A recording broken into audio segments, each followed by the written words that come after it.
there's a bigger issue here, which is a lot of people are getting emails, a viral email from David Axelrod sent off of the White House servers to people who never signed up to get this kind of material from the White House. I've gotten a number of emails from people who have expressed amazement that they, as opponents of the president's health care plan, got this without signing up at the WhiteHouse.gov website to receive these kind of materials. We have not gotten an answer to that. I think the White House has a real problem here. I think they have potentially violated this federal laws that prohibit the White House from engaging in lobby activity.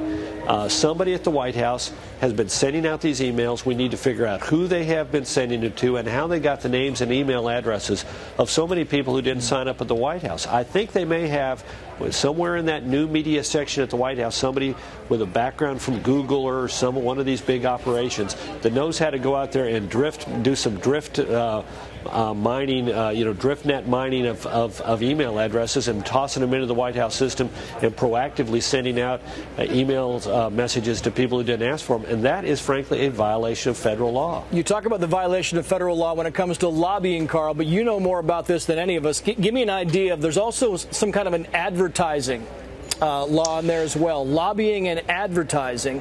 The White House, yeah. Go ahead. The White House is prohibited under federal law from lobbying, and that means that you can't go out and advertise. You can't go out and ask people to advertise on your behalf. You cannot, if somebody is advertising on behalf of an administration initiative, you can know about it, but you can't exercise any control over it. You can't write the copy. You can't tell them where to go. You can't do anything like that. You can't make any decisions about it.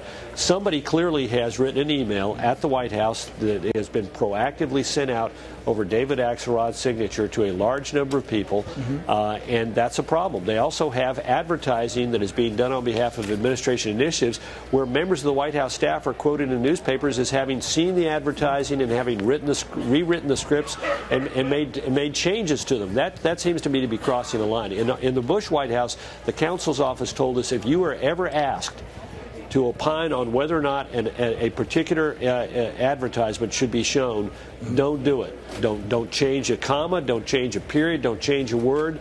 Don't act as a judge that appears that you're making a decision about that advertisement, because that's a violation of the law. Carl, we've got 1 minute till the top of the hour, so if I can ask you very briefly on this. Both Sure. Brad Blakeman for Politico and the LA Times opinion piece have said, if Karl Rove had done this, there would be calls for his resignation.